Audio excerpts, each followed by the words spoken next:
Bonsoir la famille, j'espère que vous allez bien. S'il vous plaît, prenez la peine d'écouter le témoignage poignant de cette dame-là, de ce qu'a vécu sa sœur, pour vous dire que dans la vie, là, on ne force pas. Tout ce que Dieu fait est bon. Écoutez jusqu'à la fin le témoignage poignant de cette dame. N'oubliez pas de partager parce que peut-être que ça puisse servir de leçon à un membre de votre famille, à une amie, à un ami ou à quelqu'un dont vous savez que la personne est dans cette situation-là. Regardez jusqu'à la fin, s'il vous plaît. J'ai décidé de vous raconter cette histoire qui est triste.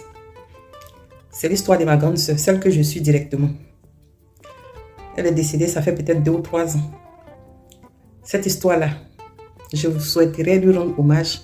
En même temps, vous demander de faire des prières pour elle et vous raconter son histoire pour qu'à travers cette histoire-là, chacune puisse tirer une leçon. Ma grande sœur s'est mariée très jeune. Elle n'a pas eu la chance d'avoir un enfant. Elle a fait toutes sortes de traitements pour avoir un enfant. Quel que soit le type de traitement médical, le traitement, les naturothérapeutes, en tout cas tout ce qui était en mesure, elle était en mesure de faire, elle a fait pour pouvoir avoir un enfant. Malheureusement, elle n'a pas vécu un enfant. Après plus de 20 ans de mariage, Dieu l'a bénie avec une grossesse. On était toutes contentes. On était tous contents. On attendait l'arrivée de l'enfant avec joie, avec impatience. Et malheureusement, arrivé à terme,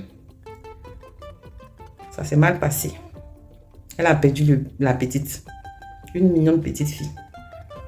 Et je me rappelle que quand je suis allée lui rendre visite, j'ai pleuré. Et elle m'a dit, ma petite soeur ne pleure pas. Tout ce qu'elle a fait est bon. Et j'ai rendu grâce à Dieu. Elle avait tellement cette foi-là que Dieu allait lui donner encore un autre enfant. Parce que après 20 ans, elle ne s'attendait pas à porter une grossesse. Elle voyait ses amis porter des grossesses. Elle assistait ses amis pendant les accouchements et autres. Mais cette fois, Dieu l'a bénie. Mais malheureusement, Dieu a repris ce qu'il a donné. Mais elle avait encore la foi. Et quelques années, je dirais peut-être 1 an après, elle a encore pris une autre grossesse. Par la grâce de Dieu, elle a accouché d'un petit garçon. Et lorsqu'elle a eu le petit garçon, elle a commencé à tomber malade. Des petits bobos de femmes. La tension qui montait un peu. Le diabète, elle me disait souvent, ah ma petite soeur, si tu connais des choses pour... J'ai un prédiabète. On m'a dit de ne pas manger ça, on m'a dit de ne pas manger ça. Donc vraiment, si tu connais des plantes, aide-moi. Un jour, je suis allée la trouver avec des clous de girofle. En grande quantité qu'elle a fait bouillir. On lui a soi-disant dit que ça pouvait faire régresser le taux de sucre dans le sang. Et je lui ai dit, ça c'est très dangereux ce que tu fais. Parce que le clou de girofle, là, la petite quantité même, vraiment, c'est dosé. Donc, il faut faire attention à ton foie. Elle m'a dit d'accord. Et puis, on a parlé sur ça. Et c'était presque notre dernière causerie. Malheureusement, c'est après son décès que j'ai écouté le reste des vocaux qu'elle m'a envoyés. Ma grande soeur souffrait. Mais elle ne savait même pas de quoi elle souffrait. Parce qu'on m'a dit qu'elle avait mal au ventre. Dans le vocal qu'elle m'a laissé, elle m'a dit qu'elle avait mal au ventre. Qu'elle a pensé à la fièvre typhoïde. Elle a même pris des médicaments indigènes. Et ça n'allait toujours pas. Donc elle s'est retrouvée à l'hôpital. Mais moi, quand on m'a appelé pour me dire qu'elle était malade, elle était déjà hospitalisée dans un état comateux. Elle n'arrivait pas à réagir. Et quelques jours après, elle est décédée. Elle est décédée, tenez-vous bien, à juste quelques jours, si je ne me trompe pas, des 1 an d'anniversaire de son fils. Si je ne me trompe pas. Elle a tellement préparé cet anniversaire-là. On avait une tontine de famille. Elle n'a pas voulu ramasser sa part. Elle m'a dit qu'elle réservait cette part-là pour l'anniversaire de son fils. Et le reste, c'était pour le concours d'une nièce. Donc, elle n'a pas voulu prendre. Quand on m'a annoncé son décès, c'était un sentiment de colère, en même temps, un sentiment de gratitude parce que je me demandais comment est-ce que c'était possible. Une femme qui a cherché pendant combien d'années à avoir un enfant, arrive à avoir un enfant. Après, porte une grossesse et n'arrive pas à voir l'enfant grandir. C'est-à-dire qu'elle a profité des premières années de son fils. Mais elle n'a pas pu, malheureusement, poursuivre le reste par la volonté de Dieu. Et ce qui me fait encore me rendre triste aujourd'hui, c'est que je suis passée dans son quartier pour voir son fils aujourd'hui. J'ai senti le vide parce que son mari aussi, quelques années après, n'a pas supporté la perte de sa femme.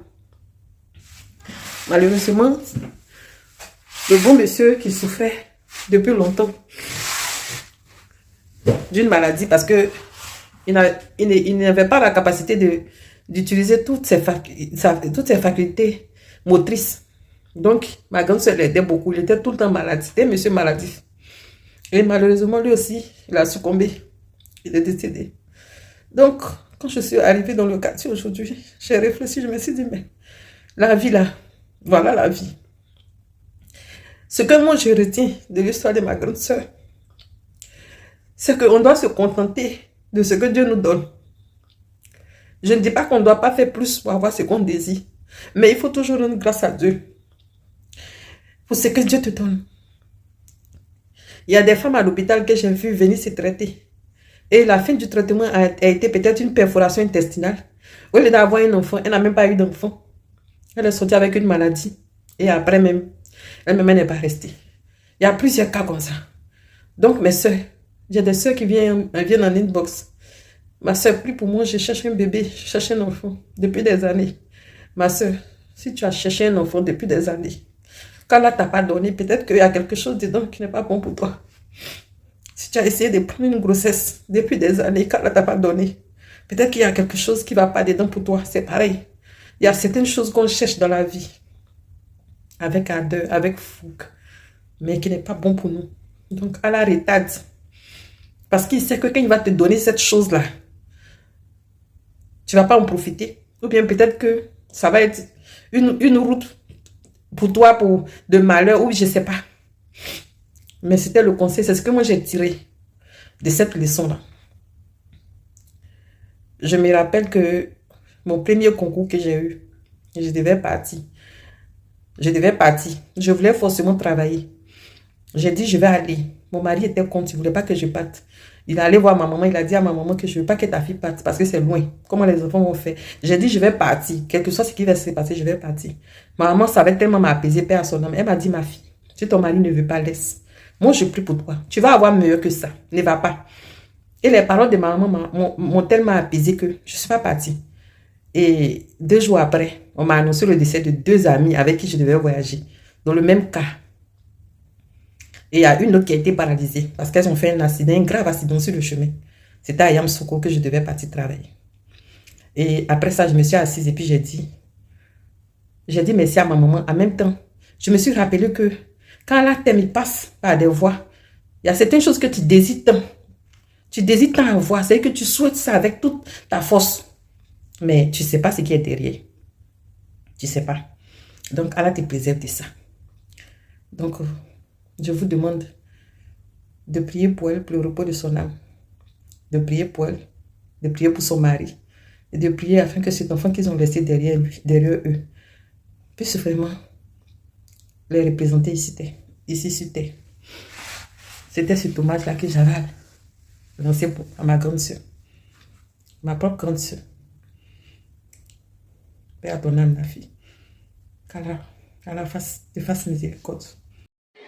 Merci à tous d'avoir écouté regardé cette vidéo-là jusqu'à la fin. Vraiment merci pour tous ceux qui ont vraiment écouté cette vidéo de la dame, ce témoignage de la dame.